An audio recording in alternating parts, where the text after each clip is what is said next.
Semester 1 literature and environment എന്നുള്ള പേപ്പറിൽ first മൊഡ്യൂളിലെ theory പോർഷനാണ് നമ്മൾ നോക്കാൻ പോകുന്നത്. ഇപ്പോൾ ഫസ്റ്റ് ടോപ്പിക് എന്ന് പറയുന്നത് നേച്ചർ ആൻഡ് വിൽഡർനെസ് ആണ്.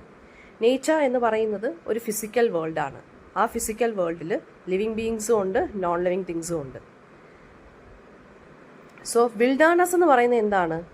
ലാൻഡ് അൺടച്ച്ഡ്, നമ്മളൊന്നും ചെയ്യാത്ത വെറുതെ കിടക്കുന്ന ഒരു ലാൻഡ്.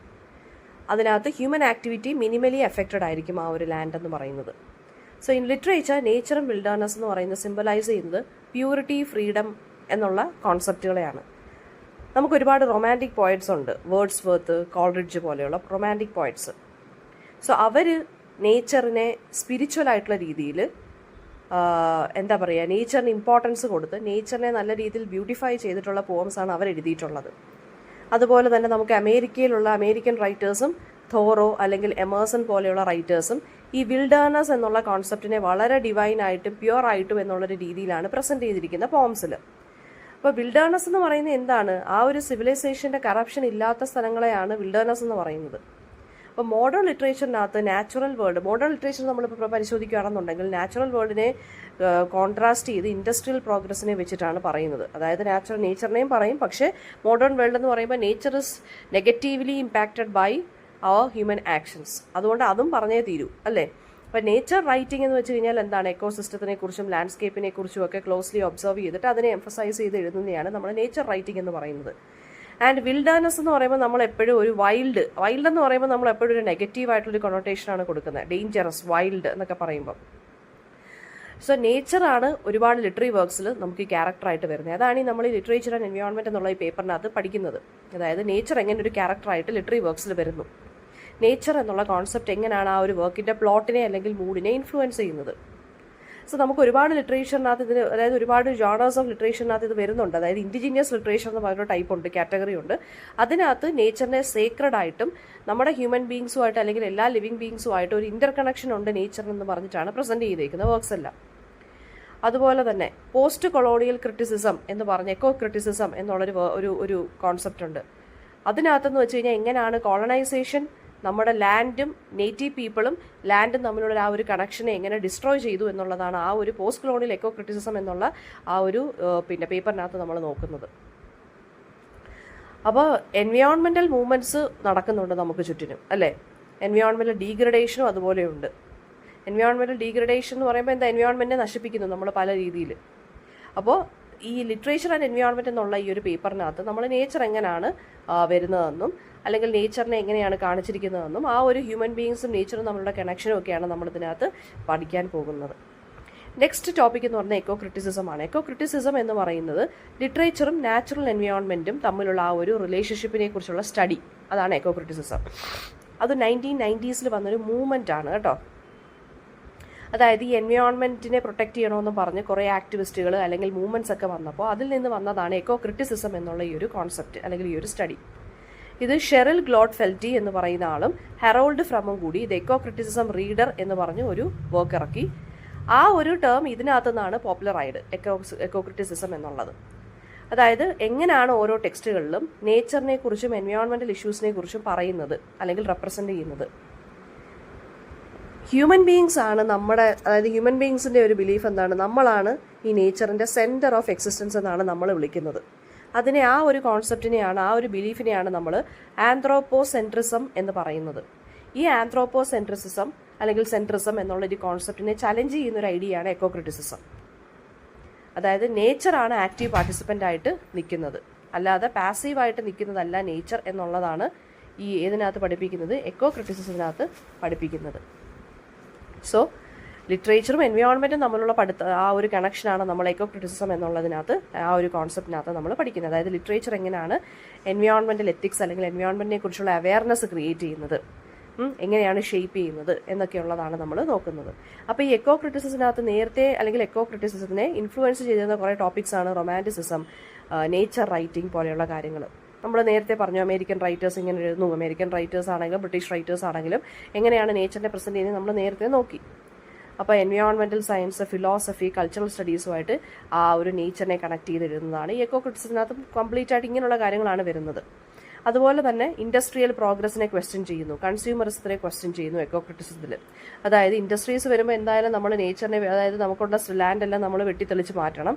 ഈ ഇൻഡസ്ട്രീസിന്റെ പൊല്യൂഷൻ എല്ലാം നേച്ചർ തന്നെ സഹിക്കണം അല്ലേ? അപ്പോൾ അതൊക്കെ എങ്ങനെ വരുന്നു? നമ്മുടെ പൊല്യൂഷൻ, ഡീഫോറസ്റ്റേഷൻ, ക്ലൈമറ്റ് ചേഞ്ച് പോലെയുള്ള തീംസ് ഒക്കെ എങ്ങനെയാണ് ഇതിനകത്ത് വരുന്നത്? പിന്നെന്താണ്, ഇതൊക്കെയാണ് എക്കോ ക്രിറ്റിസിസത്തിനകത്ത് നമ്മൾ പഠിക്കുന്നത്. ദെൻ അപ്പോൾ എല്ലാ ലിവിങ് ബീയിങ്സിനെയും ഈക്വലായിട്ട് നമ്മൾ കാണണം അല്ലെങ്കിൽ വാല്യൂ ചെയ്യണം എന്നുള്ള ഐഡിയയാണ് എക്കോ ക്രിറ്റിസിസം പ്രോത്സാഹിപ്പിക്കുന്നത്. ആ ഒരു ഐഡിയയാണ് നമ്മൾ ബയോസെൻട്രിസം എന്ന് വിളിക്കുന്നത്. ഹ്യൂമൻ ബീയിങ്സ് അല്ല, എല്ലാ ലിവിങ് ബീയിങ്സിനും ഈക്വലായിട്ട് വാല്യൂ കൊടുക്കണം നേച്ചറിലുള്ള. അതാണ് ബയോസെൻട്രിസം എന്നുള്ള ഐഡിയ. അപ്പോൾ എക്കോ ക്രിറ്റിസിസം റീഡേഴ്സിൻ്റെ അടുത്ത് എൻവയോൺമെൻറ്റൽ ചേഞ്ചിന് വേണ്ടി ആക്ട് ചെയ്യണം. അത് വർക്ക്സിലൂടെയാണ് അവരത് കാണിക്കുന്നത്. നെക്സ്റ്റ് വരുന്നത് എക്കോ ഫെമിനിസം ആണ്. എക്കോ ഫെമിനിസം എന്ന് പറയുന്നത് സ്ത്രീകളെ ഒപ്രസ് ചെയ്യുന്നു അല്ലെങ്കിൽ എക്സ്പ്ലോയിറ്റ് ചെയ്യുന്നു, നേച്ചറിനെയും എക്സ്പ്ലോയിറ്റ് ചെയ്യുന്നു. ഇത് തമ്മിലുള്ള കണക്ഷനാണ് അല്ലെങ്കിൽ ആ ഒരു ലിങ്കിനെയാണ് എക്കോ ഫെമിനിസം എന്ന് പറയുന്നത്. അതായത് oppression of women with the exploitation of nature. അത് 1970s വന്നത്. ഫെമിനിസം ഒക്കെ വന്നതിന് ശേഷം ഫെമിനിസവും എൻവയോൺമെന്റൽ മൂവ്മെന്റ്സുമായിട്ടൊരു കണക്ഷൻ നടത്തി. അങ്ങനെയാണ് എക്കോ ഫെമിനിസം വന്നത്. അത് ഫ്രാങ്കോയിസ് ഡുബോൺ ആണ് കൊണ്ടുവന്നത് 1974. അതിനെയാണ് എക്കോളജിക്കൽ ഫെമിനിസം അല്ലെങ്കിൽ എക്കോ ഫെമിനിസം എന്ന് വിളിക്കുന്നത്. പിന്നെ ബോത്ത് വിമനെയും എൻവയോൺമെന്റിനെയും പേട്രിയാർക്കിക്കൽ സ്ട്രക്ചേഴ്സാണ് ഡോമിനേറ്റ് ചെയ്യുന്നത്. അപ്പോൾ ബോത്ത് വിമനും നേച്ചർ എന്ന് പറയുന്നത് ലൈഫ് ഗിവിംഗ് ആയിട്ടാണ് നമ്മൾ കാണുന്നത് അല്ലേ? ലൈഫ് നർച്ചർ ചെയ്യുന്ന രണ്ട് എലമെന്റ്സ് ആണ് വിമനും നേച്ചറും. സോ അതിനെ പേട്രിയാർക്കൽ സൊസൈറ്റി അല്ലെങ്കിൽ പേട്രിയാർക്കൽ കൾച്ചർ ഡീവാല്യൂ ചെയ്യുന്നു. അപ്പോൾ അതിനെക്കുറിച്ചുള്ള പഠനമാണ് എക്കോ ഫെമിനിസം എന്ന് പറയുന്നത്. അതായത് രണ്ടിനും ഈക്വാളിറ്റി വേണം, ഹാർമണി വേണം. ജെൻഡർ ആണെങ്കിലും സ്പീഷീസ് തമ്മിലൊരു ഈക്വാളിറ്റി അല്ലെങ്കിൽ ഹാർമണി വേണം. അപ്പോൾ എക്കോളജിക്കൽ ഡീഗ്രഡേഷനും ജെൻഡർ ഇൻഇക്വാളിറ്റിയും തമ്മിലുള്ള ആ ഒരു പാരലൽ നേച്ചറാണ് ഇതിനകത്ത് നമ്മൾ പഠിക്കുന്നത്. ദെൻ അപ്പോൾ എക്കോ ഫെമിനിസം എന്ന് പറയുന്നത് എന്താണ്? സ്ത്രീകളും നേച്ചറും തമ്മിലുള്ള ആ ഒരു എക്സ്പ്ലോയിറ്റേഷൻ അത് അവിടെ ഈക്വലായിട്ട് നടക്കുന്നുണ്ട്. അപ്പോൾ ആ എക്സ്പ്ലോയിറ്റേഷനെ കുറിച്ചുള്ള പഠനമാണിത് എക്കോ ഫെമിനിസം എന്ന് പറയുന്നത്. എക്കോ ഫെമിനിസത്തിൻ്റെ ഒരു ബേസിക് ഫൗണ്ടേഷണൽ ടെക്സ്റ്റാണ് കാരോലിൻ മെർച്ചന്റിൻ്റെ ദ ഡെത്ത് ഓഫ് നേച്ചർ എന്നുള്ളത്. ഇനി അടുത്തത് ബയോ റീജിയണലിസം ആണ്. ബയോ റീജിയണലിസം പ്രൊമോട്ട് ചെയ്യുന്നത് living in harmony with the ecological characteristics of one region. നമ്മളിപ്പോൾ ഒരു സ്ഥലത്ത് താമസിക്കുന്നു, ആ ഒരു എൻവയോൺമെൻറ്റിൻ്റെ അല്ലെങ്കിൽ ആ ഒരു നേച്ചറിനെ പ്രൊട്ടക്റ്റ് ചെയ്ത് അതുമായിട്ട് ഹാർമോണിക്കലായിട്ട് നമ്മൾ ജീവിക്കുന്നു. അപ്പോൾ ബയോ റീജിയൻ എന്ന് വെച്ചാൽ എന്താണ്? നാച്ചുറൽ ബൗണ്ടറീസ് ഒക്കെ ഉള്ള, അതായത് റിവേഴ്സ്, ക്ലൈമറ്റ്, ഫ്ലോറ, ഫോണ, ഇതിനെയാണ് നമ്മൾ ബയോ റീജിയൻ എന്ന് പറയുന്നത്. പൊളിറ്റിക്കൽ ബോർഡേഴ്സിനെയല്ല നമ്മൾ പറയുന്നത്, നാച്ചുറൽ ബൗണ്ടറീസ് ഉള്ള. ഈ ടേം എറൈസ് ചെയ്തത് എൻവയോൺമെൻറ്റൽ മൂവ്മെൻറ്റിൽ നിന്നാണ്. 1970s 80s കാലഘട്ടത്തിലാണ് വന്നത്. അപ്പോൾ ബയോ റീജിയണലിസം പ്രൊമോട്ട് ചെയ്യുന്നത് സസ്റ്റൈനബിലിറ്റി അല്ലെങ്കിൽ സെൽഫ് സഫിഷ്യൻസിയാണ്. അതായത് ഫ്യൂച്ചർ ജനറേഷന് വേണ്ടി നമ്മൾ എല്ലാ കാര്യങ്ങളും പ്രൊട്ടക്ട് ചെയ്ത് വെക്കണം എന്നുള്ളൊരു തോട്ടാണ് ഇതും പ്രൊമോട്ട് ചെയ്യുന്നത്. അതാണ് സസ്റ്റൈനബിലിറ്റി എന്ന് പറയുന്നത്. അപ്പോൾ ഹ്യൂമൻസും എക്കോസിസ്റ്റവും തമ്മിലുള്ള ആ ഒരു ഇന്റർ ഡിപ്പെൻഡൻസിന് വാല്യൂ കൊടുക്കുന്നതാണ് ബയോ റീജിയണലിസം. അതുപോലെ തന്നെ ഈ ബയോ റീജിയണൽ അവയർനെസ് നമുക്ക് ലിറ്ററേച്ചറിലൂടെയും എക്സ്പ്രസ് ചെയ്യാൻ സാധിക്കും. അങ്ങനെ ലിറ്ററേച്ചറിലൂടെ എക്സ്പ്രസ് ചെയ്യുന്ന രണ്ട് ബയോ റീജിയണൽ റൈറ്റേഴ്സാണ് വെൻഡൽ ബെറിയും ഗാരി സ്നൈഡറും. ബയോ റീജിയണലിസം ഗ്ലോബലൈസേഷനെയൊക്കെ ഒപ്പോസ് ചെയ്യുന്നുണ്ട്, കൾച്ചറും എൻവയോൺമെൻറ്റിനെയും തമ്മിൽ ഇത് ലിങ്ക് ചെയ്യുന്നുണ്ട്. അതായത് ലോക്കലായിട്ടുള്ള ആർട്ട്, ഫുഡ്, ട്രഡീഷൻ ഇതിനെല്ലാം ഇമ്പോർട്ടൻസ് കൊടുക്കുന്നതാണ് ബയോ റീജിയണലിസം എന്ന് പറയുന്നത്. അപ്പോൾ ഇതിനകത്ത് കമ്മ്യൂണിറ്റി പാർട്ടിസിപ്പേഷൻ അത്യാവശ്യമാണ്. അതായത് നമ്മൾ ജീവിക്കുന്ന ആ ഒരു റീജിയൻ, അതാണ് ബയോ റീജിയൻ എന്ന് പറയുന്നത്. അപ്പോൾ അതിനനുസരിച്ച് നമ്മൾ ഹാർമോണിക്കലായിട്ട് അതിനെ റെസ്പെക്ട് ചെയ്ത് നമ്മൾ ജീവിക്കുക. അപ്പം കമ്മ്യൂണിറ്റിയുടെ പാർട്ടിസിപ്പേഷൻ എന്തായാലും വേണം. അതുപോലെ തന്നെ എന്താണ്, ലിറ്ററേച്ചറിൻ്റെ ഒരു പാർട്ടിസിപ്പേഷൻ വേണം. പീപ്പിളിനെ ലാൻഡുമായിട്ട് റീകണക്ട് ചെയ്യുന്നൊരു കാര്യമാണ് ലിറ്ററേച്ചർ എന്ന് പറയുന്നത്. സോ ബയോ റീജിയണലിസം ലിറ്ററേച്ചറിലൂടെ സാധ്യമാവുന്നുണ്ട്. നേച്ചർ എന്ന് പറയുന്നതിന് ഹോമായിട്ട് കൺസിഡർ ചെയ്യുക. ഒരു സെൻസ് ഓഫ് പ്ലേസ് നമുക്ക് ആളുകൾക്കുണ്ടായിരിക്കണം. ഇതൊക്കെയാണ് ബയോ റീജിയണലിസം എന്ത് ചെയ്യുന്നത്, പിന്നെ സപ്പോർട്ട് ചെയ്യുന്നത്. നെക്സ്റ്റ് വരുന്നത് ഡീപ്പ് എക്കോളജിയാണ്. ഡീപ്പ് എക്കോളജി എന്ന് വെച്ചാൽ ഒരു ഫിലോസഫിയാണ്. അതായത് എല്ലാ ലിവിങ് ബീയിങ്സിനും ഒരു ഇൻട്രിൻസിക് വാല്യൂ ഉണ്ട്. അതാണ് ഡീപ്പ് എക്കോളജി പറയുന്നത്. ആർനെ നെയ്സ് എന്ന് പറയുന്ന ഒരു നോർവിയൻ ഫിലോസഫറാണ് 1970s ഇത് കോയിൻ ചെയ്തത്. ഡീപ്പ് എക്കോളജിയുടെ ഓപ്പോസിറ്റാണ് ഷാലോ എക്കോളജി. ഷാലോ എക്കോളജി എന്ന് വെച്ച് കഴിഞ്ഞാൽ എന്താണ്, പൊല്യൂഷൻ കൺട്രോളിൽ മാത്രം ഫോക്കസ് ചെയ്യുന്ന ഫിലോസഫിയാണ് ഷാലോ എക്കോളജി എന്ന് പറയുന്നത്. പൊല്യൂഷൻ മാത്രം കൺട്രോൾ ചെയ്താൽ മതിയോ നമ്മൾ? ഇല്ല, പൊല്യൂഷൻ ഉണ്ടാകാതെ നമ്മൾ നോക്കണം അല്ലേ? അതിന് ഹ്യൂമൻ ബീയിങ്സും നേച്ചറുമായിട്ട് നമ്മളൊരു കണക്ഷൻ വേണം. അതാണ് ഷാലോ എക്കോളജി എന്ന് അതിനൊരു പേര് വന്നത്. അപ്പോൾ ഡീപ്പ് എക്കോളജി എന്ന് വെച്ചാൽ എന്താ, ഹ്യൂമനും നേച്ചറും തമ്മിലുള്ള റിലേഷൻഷിപ്പിൽ ഒരു ഫണ്ടമെൻ്റൽ ആയിട്ടുള്ളൊരു ചേഞ്ച് കൊണ്ടുവരിക, ഹ്യൂമനും നേച്ചറും തമ്മിലുള്ള റിലേഷൻഷിപ്പിൽ ഒരു നല്ലൊരു കണക്ഷൻ ഉണ്ടാവുക. അപ്പോൾ എല്ലാ ഫോംസ് ഓഫ് ലൈഫിനും ഈക്വൽ റൈറ്റ്സ് ഉണ്ട് ഇവിടെ താമസിക്കാനും ഫ്ലറിഷ് ചെയ്യാനും. അതാണ് ഡീപ്പ് എക്കോളജി പ്രൊമോട്ട് ചെയ്യുന്നത്. അപ്പോൾ ഹ്യൂമാനിറ്റി എന്ന് പറയുന്നത് ഒരിക്കലും സുപ്പീരിയർ അല്ല. നേച്ചർ, അതായത് നേച്ചറിന് ഒരു കാര്യവും ഇൻഫീരിയറും അല്ല, എല്ലാം ഈക്വലാണ്. ആ ഒരു എക്കോളജിക്കൽ ബാലൻസിനും ഇൻ്റർ കണക്റ്റഡ്നെസ്സിനും നമ്മുടെ നേച്ചറിൽ കാണുന്ന ആ ഒരു വെറൈറ്റി അല്ലെങ്കിൽ ഡൈവേഴ്സിറ്റിക്ക് ഇമ്പോർട്ടൻസ് കൊടുക്കുന്നതാണ് ഡീപ്പ് എക്കോളജി. അപ്പോൾ ഡീപ്പ് എക്കോളജി എന്തിനെയൊക്കെ ആയിരിക്കും ചലഞ്ച് ചെയ്യുന്നത്? ഈ ഹ്യൂമൻ ബീങ്സ് ആണ് ഇവിടുത്തെ സുപ്പീരിയർ അല്ലെങ്കിൽ സെൻറ്റർ എന്ന് പറയുന്ന ആ ഒരു കോൺസെപ്റ്റ് ഉണ്ടല്ലോ, ആന്ത്രോപ്പോസെൻട്രിസം, അതിനെ ചലഞ്ച് ചെയ്യുന്നു. ഇൻഡസ്ട്രിയൽ ഗ്രോത്തിനെ ചലഞ്ച് ചെയ്യുന്നു. പിന്നെന്താണ്? എക്കോളജിക്കൽ ആക്ടിവിസത്തിനെ സപ്പോർട്ട് ചെയ്യുന്നു. അതുപോലെ തന്നെ നമുക്ക് ഡീപ്പ് എക്കോളജിയെക്കുറിച്ചുള്ള കോൺസെപ്റ്റ് ബുദ്ധിസത്തിനകത്തുമൊക്കെ നമുക്ക് ഈസ്റ്റേൺ ഫിലോസഫിക്കകത്തുമൊക്കെ നമുക്ക് കാണാൻ സാധിക്കുന്നു. അപ്പോൾ ഹ്യൂമൻ പോപ്പുലേഷനെ റെഡ്യൂസ് ചെയ്യുക, ഹ്യൂമൻ ബീങ്സിൻ്റെ കൺസംഷൻ, ഓവറായിട്ടുള്ള കൺസംഷൻ റെഡ്യൂസ് ചെയ്യുക, ലിറ്ററേച്ചറിലൂടെ ഡീപ്പ് എക്കോളജിയെ പോർട്രേ ചെയ്യുക, നേച്ചറിനെ വളരെ സേക്രഡായിട്ടും ഡിവൈനായിട്ടും പോർട്രേ ചെയ്യുക. അതാണ് ഇവർ ഉദ്ദേശിക്കുന്നത്. നേച്ചർ, അതായത് എൻവയോൺമെൻറ്റൽ ഡിസ്ട്രക്ഷൻ എന്ന് പറയുന്നതിനെ ഒരു ക്രൈസിസ് ആയിട്ട് തന്നെ മുൻനിർത്തിക്കൊണ്ട് ഈക്വാളിറ്റി, അതായത് ബയോസെൻട്രിക് ഈക്വാളിറ്റിയെ പ്രൊമോട്ട് ചെയ്യുക. ബയോസെൻട്രിക് ഈക്വാളിറ്റി എന്ന് വെച്ചാൽ എല്ലാ ലിവിങ് ബീങ്സിനും അതിൻ്റേതായിട്ടൊരു വാല്യൂ ഉണ്ടെന്നുള്ളത് പ്രൊമോട്ട് ചെയ്യുക. അതാണ് ഡീപ്പ് എക്കോളജി എന്ത് ചെയ്യുന്നത്, സപ്പോർട്ട് ചെയ്യുന്ന കാര്യം. അപ്പോൾ ഡീപ്പ് എക്കോളജിയെ സപ്പോർട്ട് ചെയ്യാൻ നമുക്ക് ലിറ്ററേച്ചറിലൂടെ നമുക്ക് എക്കോ പോയട്രി ഒക്കെ എഴുതാം, നേച്ചർ റൈറ്റിംഗ് ഒക്കെ ചെയ്യാം, അല്ലേ? അതുപോലെ തന്നെ എന്താണ്, വിൽഡർനെസ്സിനെയൊക്കെ പ്രിസർവ് ചെയ്യുക എന്നുള്ളതും ഡീപ്പ് എക്കോളജി പ്രൊമോട്ട് ചെയ്യുന്നുണ്ട്. ദെൻ സോ എർത്ത് എന്ന് പറയുന്നത് ഒരു റിസോഴ്സ് അല്ല, അതൊരു ലിവിങ് കമ്മ്യൂണിറ്റി ആണ് എന്നുള്ളതാണ് ഡീപ്പ് എക്കോളജിയുടെ ഒരു കോർ ഐഡിയ. അടുത്തത് കൺസർവേഷനാണ്. കൺസർവേഷൻ എന്ന് വെച്ചാൽ നമ്മുടെ നാച്ചുറൽ റിസോഴ്സിനെ നമ്മൾ പ്രൊട്ടക്റ്റ് ചെയ്ത് റെസ്പോൺസിബിളായിട്ട് യൂസ് ചെയ്യുക, അതാണ് കൺസർവേഷൻ. ഹ്യൂമൻ നീഡ്സിനെ ബാലൻസ് ചെയ്ത് എൻവയോൺമെൻറ്റിനെ പ്രൊട്ടക്റ്റ് ചെയ്ത് നമ്മൾ ചെയ്യുക. മോഡേൺ കൺസർവേഷൻ മൂവ്മെൻറ്റ് തുടങ്ങിയത് ലേറ്റ് 19th സെഞ്ചുറിയിലാണ്. ഫിഗേഴ്സ് ആയിട്ടുള്ള ഗിഫോർഡ് പിഞ്ചോട്ടും തിയോഡർ റൂസ്വെൽറ്റുമാണ് forest and wildlife conservation എന്നുള്ള ഐഡിയ ആദ്യമായിട്ട് മുന്നോട്ട് വെച്ചത്. അപ്പോൾ കൺസർവേഷനും പ്രിസർവേഷനും ഡിഫറൻ്റ് ആണ്. അതായത് നമ്മൾ എക്കോസിസ്റ്റത്തിനെ മാനേജ് ചെയ്ത് സോയിൽ, വാട്ടർ ആൻഡ് ബയോഡൈവേഴ്സിറ്റിയെ പ്രൊട്ടക്റ്റ് ചെയ്യുക, അതാണ് കൺസർവേഷൻ എന്ന് പറയുന്നത്. അപ്പോൾ ഈ ഒരു ഗോളെന്ന് വെച്ചാൽ ലോങ് ടൈം സസ്റ്റൈനബിലിറ്റി, അതായത് എർത്തിൽ ലൈഫ് എത്ര വരെ ഉണ്ടാവുന്നോ അത്രയും നേരം വരെ നമ്മൾ ലോങ് ടേം സസ്റ്റൈനബിലിറ്റിയാണ് ഇതിൻ്റെ ഫോക്കസ് എന്ന് പറയുന്നത്. അപ്പോൾ ഈ ഡീഫോറസ്റ്റേഷൻ, ഈ സ്പീഷീസ് ഒക്കെ എന്താ പറയുക എൻഡേഞ്ചേർഡ് ആവുക, അതിനെതിരെയൊക്കെയാണ് ഈ കൺസർവേഷൻ നിൽക്കുന്നത്. ആൻഡ് ഓൾസോ എക്കോ ക്രിറ്റിസിസം പോലുള്ള കാര്യങ്ങളുമൊക്കെ ഈ കൺസർവേഷൻ ആക്ഷനകത്ത് വരുന്നതാണ്. ഇൻഡിജീനിയസ് കൺസർവേഷൻ പ്രാക്ടീസസ് ഉണ്ട്, അതായത് നമ്മൾ forest life, indigenous people, tribal കമ്മ്യൂണിറ്റിയുടെ ലൈഫ്, അവരുടെ ട്രഡീഷനെയൊക്കെ പ്രൊട്ടക്റ്റ് ചെയ്യുക എന്നുള്ളതൊക്കെ കൺസർവേഷനകത്ത് വരുന്ന കാര്യമാണ്. ഫോറസ്റ്റിനെ റീസ്റ്റോർ ചെയ്യുക, റീവൈൽഡ് ചെയ്യുക, അതായത് വിൽഡർനെസ് പ്രൊമോട്ട് ചെയ്യുക എന്നുള്ളതും ഇതിനകത്ത് വരുന്നുണ്ട്. അതുപോലെ തന്നെ ക്ലൈമറ്റ് ചേഞ്ചും കൺസർവേഷനകത്ത് വരുന്ന ഒരു ഏർജൻ്റ് ആയിട്ടുള്ള കാര്യമാണ്. കൺസർവേഷന് വേണ്ടി നമുക്ക് ഒരുപാട് എൻവയോൺമെൻറ്റൽ നോൺ ഗവൺമെൻറ്റൽ ഓർഗനൈസേഷൻസ് അല്ലെങ്കിൽ NGOs പ്രവർത്തിക്കുന്നുണ്ട്. അത് കൺസർവേഷൻ എഡ്യൂക്കേഷൻ പ്രൊമോട്ട് ചെയ്യാനാണ്. അതുപോലെ തന്നെ റൈറ്റേഴ്സ് ആയിട്ടുള്ള റേച്ചൽ കാർസൺ ഒക്കെ മോഡേൺ കൺസർവേഷൻ ഇറയിലെ ഒരു ഇമ്പോർട്ടൻ്റ് ആയിട്ടുള്ളൊരു ഫിഗറാണ്. നെക്സ്റ്റ് വരുന്നത് ആന്ത്രോപ്പോമോർഫിസം ആണ്. ആന്ത്രോപ്പോമോർഫിസം എന്ന് പറയുന്നത് ഹ്യൂമൻ ബീങ്സ്, അതായത് നോൺ ഹ്യൂമൻ ഒബ്ജക്ട്സ് അല്ലെങ്കിൽ ബീങ്സിന് ഒരു ഹ്യൂമൻ ഫീലിങ്സ് ഉണ്ടെന്നും അല്ലെങ്കിൽ ഹ്യൂമൻ ക്യാരക്ടറിസ്റ്റിക്സ് നമ്മൾ ആട്രിബ്യൂട്ട് ചെയ്യുന്നതിനെയാണ് ആന്ത്രോപ്പോമോർഫിസം എന്ന് പറയുന്നത്. അത് മിത്തിൽ, ഫേബിൾസിൽ, ചിൽഡ്രൻസ് ലിറ്ററേച്ചറിലാണ് കൂടുതലായിട്ട് നമ്മൾ കാണാൻ സാധിക്കുന്നത്. അതായത് ആനിമൽസിനും പ്ലാന്റ്സിനും ലാൻഡ്സ്കേപ്സിനെയും നമ്മൾ ഹ്യൂമൻ ബീങ്സ് ആയിട്ട് തന്നെ അങ്ങ് കൺസിഡർ ചെയ്യുക എന്ന് വെച്ചാൽ അവർക്കും ഒരു ലൈഫ് ഉണ്ടെന്ന് നമ്മൾ നോക്കുക. നമ്മൾ ചില എക്കോളജിക്കൽ ലിറ്ററേച്ചറിനകത്ത് അല്ലെങ്കിൽ ചിൽഡ്രൻസ് ലിറ്ററേച്ചറിനകത്ത് പ്ലാന്റ്സ് സംസാരിക്കുന്നതായിട്ട്, ആനിമൽസ് സംസാരിക്കുന്നതായിട്ടൊക്കെ കാണുന്നുണ്ട്. അപ്പോൾ റീഡേഴ്സിന് അതുവഴി ആനിമൽസുമായിട്ട് എംപതൈസ് ചെയ്യാൻ സാധിക്കുന്നു. അതായത് നേച്ചറും നോൺ ഹ്യൂമൻ എൻറ്റിറ്റീസുമായിട്ടുള്ളൊരു കണക്ഷനാണ് അവിടെ ചെയ്യുന്നത്. ബെസ്റ്റ് എക്സാമ്പിൾ എന്ന് പറയുന്നത് ഈസോപ്പ് ഫേബിൾസ് അല്ലെങ്കിൽ ആനിമൽ ഫാം പോലെയുള്ള വർക്കുകളാണ്. അപ്പം ആനിമൽ എക്സ്പീരിയൻസിനെ ഹ്യൂമൻ ബീങ്സിന് അണ്ടർസ്റ്റാൻഡ് ചെയ്യാൻ സാധിക്കും. അങ്ങനെ വെച്ച് നമ്മളൊരു എംപതിയോടുകൂടി നോക്കുകയാണെന്നുണ്ടെങ്കിൽ, അതായത് നേച്ചറിനെ ഹ്യൂമനൈസ് ചെയ്യുന്നു. അപ്പോൾ ഹ്യൂമൻ ബീങ്സിന് കുറച്ചും കൂടെ റിലേറ്റബിൾ ആയിട്ട് മാറും. അപ്പോൾ ഇത് തന്നെയാണ് നമ്മൾ റൊമാൻറ്റിക് പോയിറ്റ്സ് ഒക്കെ ചെയ്തത്. അതായത് നേച്ചർ എലൈവ് ആണെന്നുള്ളതും നേച്ചറിനെ പേഴ്സോണിഫൈ ചെയ്ത് നേച്ചറിന് ഹ്യൂമൻ ബീങ്സിൻ്റെ പോലെ തന്നെ ഇമോഷൻസും ഫീലിങ്സും ഒക്കെ ഉണ്ടെന്നും ഒക്കെ പ്രസൻറ്റ് ചെയ്യുന്നതാണ് റൊമാൻറ്റിക് പോയിറ്റ്സ് ചെയ്തത്. അങ്ങനെ ചെയ്യുമ്പോൾ അത് വായിക്കുന്ന ആളുകൾക്ക് എമ്പതി അല്ലെങ്കിൽ ഒരു കൈൻഡ് ഓഫ് സിമ്പതി തോന്നും നേച്ചറുമായിട്ട്.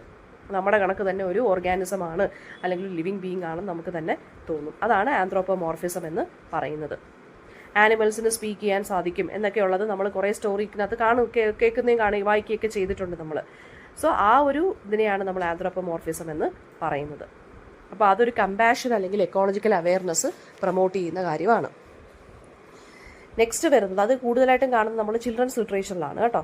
അടുത്തത് സസ്റ്റൈനബിലിറ്റിയാണ്. സസ്റ്റൈനബിലിറ്റി എന്ന് വെച്ചാൽ നമ്മുടെ പ്രസൻറ്റ് നീഡ്സ് മീറ്റ് ചെയ്യുന്നതിനോടൊപ്പം തന്നെ ഫ്യൂച്ചർ ജനറേഷന് വേണ്ടി നമ്മൾ നേച്ചറിനെ പ്രൊട്ടക്റ്റ് ചെയ്ത് നിർത്തുന്നു.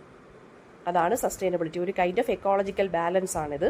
1987 ഈ ഒരു ടേം പോപ്പുലാരിറ്റി ഗെയിൻ ചെയ്തത്. അതായത് ഹ്യൂമൻ പ്രോഗ്രസ് വേണം, പക്ഷേ ആ പ്ലാനറ്റിനെ, നമ്മൾ താമസിക്കുന്ന എർത്തുന്നുള്ള പ്ലാനറ്റിൻ്റെ ലിമിറ്റേഷൻസിനകത്ത് വെച്ചിട്ട് വേണം നമ്മൾ ഡെവലപ്മെൻറ്റ് അല്ലെങ്കിൽ ഹ്യൂമൻ ഡെവലപ്മെൻറ്റ് നടത്താൻ.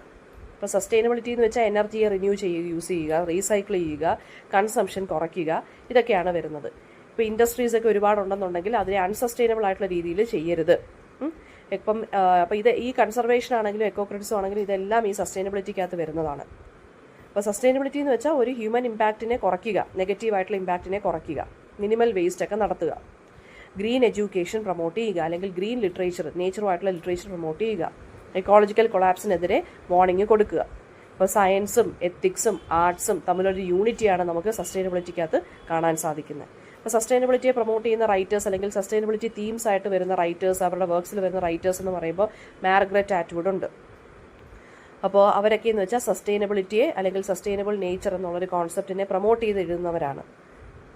നെക്സ്റ്റ് വരുന്ന തീം എന്ന് പറയുന്നത് literary representations of the natural world. അപ്പം നേച്ചർ എന്ന് പറയുന്നത് ഈ ഒരു എക്കോ ക്രിറ്റിസിസം അല്ലെങ്കിൽ എക്കോ ലിറ്ററേച്ചർ അല്ലെങ്കിൽ ഗ്രീൻ ലിറ്ററേച്ചറിൽ ഒരു റിക്കറിംഗ് തീം തന്നെയാണ്. ഏൻഷ്യൻ ടെക്സ്റ്റ് ആയിട്ടുള്ള വേദാസിലൊക്കെ നമ്മൾ ഈ ഒരു നാച്ചുറൽ ഹാർമണി സെലിബ്രേറ്റ് ചെയ്ത് എഴുതിയിട്ടുണ്ട്. മെഡിവൽ ലിറ്ററേച്ചറിനകത്തും നേച്ചറിനെ ഗോഡ്സ് ക്രിയേഷൻ ആയിട്ടും കൺസിഡർ ചെയ്തിട്ടുണ്ട്. റൊമാൻറ്റിക് പോയിറ്റ്സും റൊമാൻറ്റിക് റൈറ്റേഴ്സും എല്ലാം നേച്ചറിന് സെൻട്രൽ ഇമോഷൻ കൊടുത്തിട്ടാണ് എഴുതിയിട്ടുള്ളത്. മോഡേണിസ്റ്റ് ടെക്സ്റ്റ് ആണെങ്കിൽ എന്തുവാ ചെയ്യുന്നത്? നേച്ചറിൻ്റെ ലോസിനെയാണ് ക്വസ്റ്റ്യൻ ചെയ്യുന്നത്. പോസ്റ്റ് മോഡേൺ വർക്ക്സിനകത്ത് നേച്ചറും ആർട്ടിഫിഷ്യൽ ലാൻഡ്സ്കേപ്പും തമ്മിലൊരു ബ്ലെൻഡിങ് ആയിട്ടുള്ള രീതിയിലുള്ള വർക്ക്സ് ആണ് ഇറങ്ങുന്നത്. അതായത് നേച്ചർ ആയിരിക്കും ഈ ഒരു ഗ്രീൻ ലിറ്ററേച്ചറിലെ സെറ്റിങ്ങും സിമ്പലും ക്യാരക്ടറുമായിട്ട് വരുന്നത്. നേച്ചറിന് നമ്മൾ ഹ്യൂമൻ ഫീലിങ്സും ഐഡിയാസും ഒക്കെ കൊടുക്കുന്നു. ഞാൻ നേരത്തെ പറഞ്ഞ ആ ഒരു എംപതി ഫീൽ ചെയ്യാൻ വേണ്ടി. അപ്പോൾ എൻവയോൺമെൻറ്റൽ ലിറ്ററേച്ചർ എന്ന് പറയുന്നത് എന്താണ്? ആ ഒരു നേച്ചറിനെ പ്രൊട്ടക്റ്റ് ചെയ്യുക, അല്ലെങ്കിൽ നേച്ചർ ആയിരിക്കും എപ്പോഴും റിക്കറൻ്റ് ആയിട്ട് വരുന്ന തീം എന്ന് പറയുന്നത്. പോസ്റ്റ് കൊളോണിയൽ ടെക്സ്റ്റിനകത്തും പിന്നെ ഇൻഡിജീനിയസ് ടെക്സ്റ്റിനകത്തും ഒക്കെ നമുക്ക് ഈ ഒരു ഐഡിയ കാണാൻ സാധിക്കും.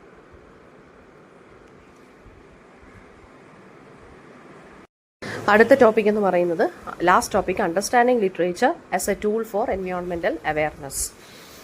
അപ്പോൾ ലിറ്ററേച്ചർ എങ്ങനെയാണ് എൻവയോൺമെൻറ്റൽ അവെയർനെസ് ക്രിയേറ്റ് ചെയ്യുന്നത്? ലിറ്ററേച്ചറിന് ആളുകളെ പെർസീവ് ചെയ്തെടുക്കാനും, അതായത് ആളുകൾ എങ്ങനെയാണ് നേച്ചറിനെ പെർസീവ് ചെയ്യുന്നതെന്നുള്ളതും വാല്യൂ ചെയ്യുന്നതെന്നുള്ളതിന് മാറ്റം വരുത്താൻ ലിറ്ററേച്ചറിന് സാധിക്കും. അതായത് നമ്മളെ ഇമോഷണലി കമ്മ്യൂണിക്കേറ്റ് ചെയ്യാൻ അല്ലെങ്കിൽ ഇമോഷണലി കണക്ട് ചെയ്യാൻ ലിറ്ററേച്ചറിലൂടെ നമുക്ക് സാധിക്കും. അതാണ് ഞാൻ നേരത്തെ പറഞ്ഞ ആ ഒരു എക്കോ ഫെമിനിസം ആണെന്നുണ്ടെങ്കിലും എക്കോ ക്രിറ്റിസിസം ആണെന്നുണ്ടെങ്കിലും നമ്മൾ നേരത്തെ പറഞ്ഞ ബയോ റീജിയണലിസം, പിന്നെ ഈസ് ഓഫ് ഫേബിൾ, അതായത് നമുക്ക് ഈ ഒരു എന്താ പറയുക, നേച്ചറിന് ഹ്യൂമൻ ഫീലിങ്സ് അല്ലെങ്കിൽ ഹ്യൂമൻ വാല്യൂസ് ഉണ്ടെന്നുള്ള രീതിയിൽ കാണുന്നതും എല്ലാം ഈ ഒരു കോൺസെപ്റ്റിനകത്ത് വരുന്നതാണ്. അപ്പോൾ എക്കോ ലിറ്ററേച്ചർ എന്ന് പറയുന്നത് എന്താണ്? നമുക്ക് പ്ലാനറ്റിനുള്ള എമ്പതി അവേക്കൻ ചെയ്യുന്നതാണ് എക്കോ ലിറ്ററേച്ചർ എന്ന് പറയുന്നത്.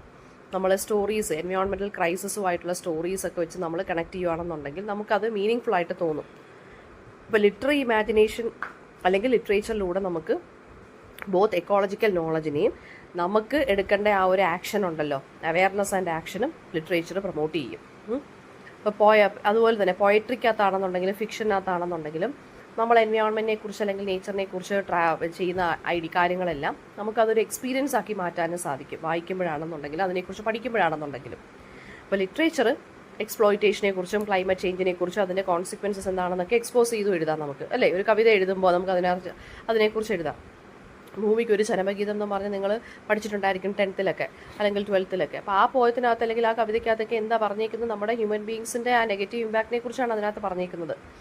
അപ്പോൾ എൻവയോൺമെൻറ്റൽ ആക്ടിവിസം ഒക്കെ ഇത് എംപവർ ചെയ്യാം ലിറ്ററേച്ചറിന്. അതുപോലെ തന്നെ എന്താണ്, നേച്ചർ സെൻറ്റേർഡ് ടെക്സ്റ്റുകൾ വായിച്ചു കഴിഞ്ഞാൽ അത് നല്ലതാണ്. ഒരു എക്കോ കോൺഷ്യസ്നെസ് നമുക്ക് കിട്ടും, ഒരു അവബോധം നമുക്ക് കിട്ടും. എൻവയോൺമെൻറ്റൽ നമ്മളെല്ലാവരും അല്ലെങ്കിൽ റൈറ്റേഴ്സ് എന്ന് പറയുന്നത്, ഇതിനെക്കുറിച്ച് റൈറ്റേഴ്സ് എഴുതുന്നതെന്ന് വെച്ച് കഴിഞ്ഞാൽ എന്താണ്, അവർക്ക് എൻവയോൺമെൻറ്റൽ വിറ്റ്നസ്സുകളാണ് അവരെല്ലാം. അപ്പോൾ അതേ ഫീലിംഗ് നമുക്ക് കിട്ടാൻ വേണ്ടിയാണ് നമുക്ക് വായിക്കുമ്പോൾ അതൊരു ഇമ്പാക്റ്റ് കിട്ടണം. അപ്പോൾ എക്കോ ഫിക്ഷൻ ആണെന്നുണ്ടെങ്കിലും ക്ലൈമറ്റ് ഫിക്ഷൻ എന്ന് പറഞ്ഞും അങ്ങനെയും ഉണ്ടൊരു ടൈപ്പ് ഓഫ് ലിറ്ററേച്ചർ ഉണ്ട്. അതെല്ലാം ഈ ഒരു നമ്മൾ എൻവയോൺമെൻറ്റിനെ നമ്മൾ ഹ്യൂമൻ ബീങ്സിൻ്റെ ആക്ഷൻസ് കാണാൻ നെഗറ്റീവായിട്ട് ഇമ്പാക്റ്റ് ഉണ്ടാകുന്നതിനെ കുറിച്ചൊക്കെ പഠിക്കുന്നതിനെക്കുറിച്ചും ഒക്കെയാണ് അത് പറയുന്നത്. ചിൽഡ്രൻസ് ലിറ്ററേച്ചറിനകത്തും നമുക്ക് എക്കോളജിക്കൽ വാല്യൂസ് കാണാൻ സാധിക്കുന്നുണ്ട്. അതുകൊണ്ടാണ് ഈ ആനിമൽസിനെയും പ്ലാന്റ്സിനെയൊക്കെ വോയിസ് കൊടുത്തിടുന്നത് ഓരോ റൈറ്റേഴ്സ്. അവർക്ക് സംസാരിക്കാൻ കഴിയും എന്നുള്ള രീതിയിൽ എഴുതുന്നത് അതുകൊണ്ടാണ്. ചൈൽഡ്ഹുഡ് ഓൺവേർഡ്സ് നമുക്ക് ആ ഒരു എമ്പതി ഫീൽ ചെയ്യാൻ വേണ്ടിയാണ് നേച്ചറിൻ്റെ അടുത്ത്. ദെൻ അതുപോലെ തന്നെ ഫിലിംസിനകത്താണെന്നുണ്ടെങ്കിലും തിയേറ്ററിനകത്താണെന്നുണ്ടെങ്കിലും നമുക്കിത് ചെയ്യാവുന്നതേ ഉള്ളൂ, ഈ എൻവയോൺമെൻറ്റൽ സ്റ്റഡീസ് അല്ലെങ്കിൽ എൻവയോൺമെൻറ്റിനെ കുറിച്ചുള്ള കാര്യങ്ങൾ. അപ്പോൾ ഇത്രയാണ് അങ്ങനെയാണ് ലിറ്ററേച്ചർ ഒരു ടൂളായിട്ട് മാറുന്നത് ഈ എൻവയോൺമെൻറ്റൽ അവയർനെസ് ക്രിയേറ്റ് ചെയ്യുന്നതിന്.